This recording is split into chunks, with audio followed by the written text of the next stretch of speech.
दोस्तों अस्सलाम वालेकुम। जैसा कि आप सभी लोग जानते हैं कि आज 28 रमज़ान मुबारक की तारीख है। इंशाअल्लाह ताला एक दो दिन में अल्लाह रब्बे करीम ईद का चाँद हमें दिखाएगा। दरअसल इसमें होता क्या है कि हम लोग साल में एक बार ये नमाज पढ़ते हैं, तो हमें इसके तरीके में कन्फ्यूजन होता है। बहुत से हमारे नौजवान ईद की नमाज में गलतियां कर देते हैं, जिससे नमाज गड़बड़ा जाती है। सुन्नत तरीका इसका क्या है कि घर से अगर आपने फज्र नहीं पढ़ी है तो पहले फज्र पढ़िए, घर पर वजू कीजिए, फज्र पढ़िए, कज़ा या अगर पढ़ लिए बहुत बेहतर है। और ताक मतलब 3, 5, 7 खजूरों से आप एक तरीके से उसको मुंह मीठा कीजिए, कुल्ली कीजिए और घर से निकलिए। हमारा नौजवान करता क्या है, ये दुनिया भर की बातें करता हुआ और मोबाइल चलाता हुआ जाता है, जबकि हुक्म रब्बे करीम के महबूब मोहम्मद अरबी सल्लल्लाहु अलैहि वसल्लम का हुक्म यह है कि एक रास्ते से जाइए और तकबीर पढ़ते हुए जाइए। तकबीर क्या है? अल्लाहु अकबर, अल्लाहु अकबर, ला इलाहा इल्लल्लाहु, अल्लाहु अकबर, अल्लाहु अकबर, लिल्लाहिल हम्द, अल्लाहु अकबर, अल्लाहु अकबर, ला इलाहा इल्लल्लाहु, अल्लाहु अकबर, अल्लाहु अकबर, लिल्लाहिल हम्द। ये तकबीर पढ़ते हुए आप ईदगाह जाइए। और ईदगाह का अदब बहुत लाजिम है। हम लोग क्या करते हैं कि ईदगाह को अपने घर की बकौती समझ लेते हैं, पीछे ही बैठ जाते हैं ताकि हम जल्दी निकल सके। अगली सफे पहले पूरी कीजिए। अब होता क्या है कि जब हम नमाज पढ़ लेते हैं, जिस तरह हमको मस्जिदों का एहतराम करना है, इसी तरह ईदगाह का भी, पूरे साल में 2 बार ये दिन आता है, ईद उल फित्र और ईद उल अजहा।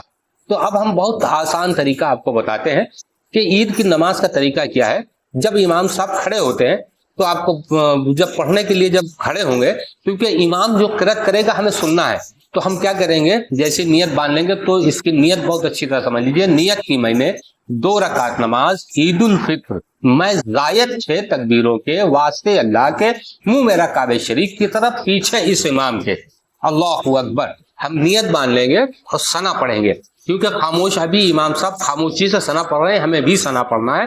बस सना पढ़ते ही इमाम साहब अल्लाहु अकबर कहेंगे, दोनों हाथ कानों तक ले जाएंगे, छोड़ देंगे। आप भी इसी तरह कीजिए। फिर दोबारा उठाएंगे, अल्लाहु अकबर कहेंगे, कानों तक ले जाएंगे, छोड़ देंगे। आप भी इसी तरह कीजिए। तीसरी बार में जब हाथ उठाएंगे और कानों तक ले जाएंगे तो हम नियत बांध लेंगे। अब इमाम साहब किरात करेंगे, हमें बखूबी उसको गौर से सुनना है, पढ़ना कुछ नहीं है। फिर उसके बाद रुकू सुजूद से फारिग होके जब दूसरी रकत में खड़े होंगे तो पहले इमाम साहब किरात करेंगे। पहले किरात करेंगे, तो किरात करने के बाद अल्लाहु अकबर कहेंगे, हाथ छोड़ देंगे। आप भी इसी तरह कीजिए। दूसरी बार हाथ उठाएंगे, अल्लाहु अकबर कहेंगे, छोड़ देंगे। आप भी इसी तरह कीजिए। तीसरी बार हाथ उठाएंगे, छोड़ देंगे। आप भी इसी तरह कीजिए। जब चौथी बार अल्लाहु अकबर कहेंगे तो रुकू और सुजूद से फारिग होंगे। जब रुकू सुजूद से फारिग होकर सलाम फेर लेते हैं इमाम, तो हम क्या करते हैं, हमने जूता उठाया, इधर इमाम ने सलाम फेरा, हमने जूता उठाया और ईदगाह से निकलना चालू कर दिया।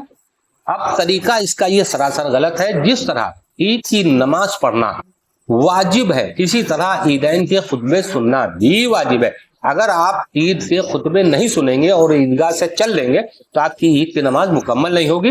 लिहाजा अब बाअदब बैठिए, खुतबे सुनिए, उसके लिए उम्मत मुसल्लिमा के लिए दुआ कीजिए, अपनी मग़फ़िरत की, अपने अजीज व अक़ारिब की, और सबके लिए दुआ कीजिए, और अपने मुल्क हिंदुस्तान के लिए अमन व अमान की खूब दुआ कीजिए। और मैं एक बहुत अहम बात आप लोगों को बता दूं, औलादों को, बेटों को चाहिए कि वो अपने वालिद के साथ नमाज पढ़ने जाए। अगर नहीं, मान लीजिए कि बाप नहीं है, बड़ा भाई है, उसके साथ जाए। जब हम लोग सलाम फेर लें और दुआ से फारिग हो जाए तो सबसे पहले अपने बाप के गले मिलना चाहिए। बाप बहुत खुश होता है। ये वो नेकी है जिसका अज्र आपको नहीं मालूम है क्या मिलेगा। हम अपने बाप से गले मिलें, उनकी दस्तबोसी करें, घर जाएं, घर जाके माँ की दस्तबोसी कदमोसी करें और दुआएं लें। अल्लाह की कसम, उस औलाद को कोई छू नहीं सकती जिसके वालिदैन उससे हक में दुआ करें।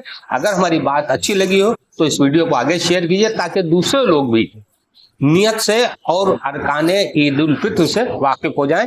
और ईद में ईद से एक फितरा निकाला जाता है जिसका सदका फित्र कहते हैं। लोग अक्सर क्या करते हैं, मुट्ठी मुट्ठी गेहूं ले जाते हैं। इस तरह आपका सदका फित्र अदा नहीं होगा।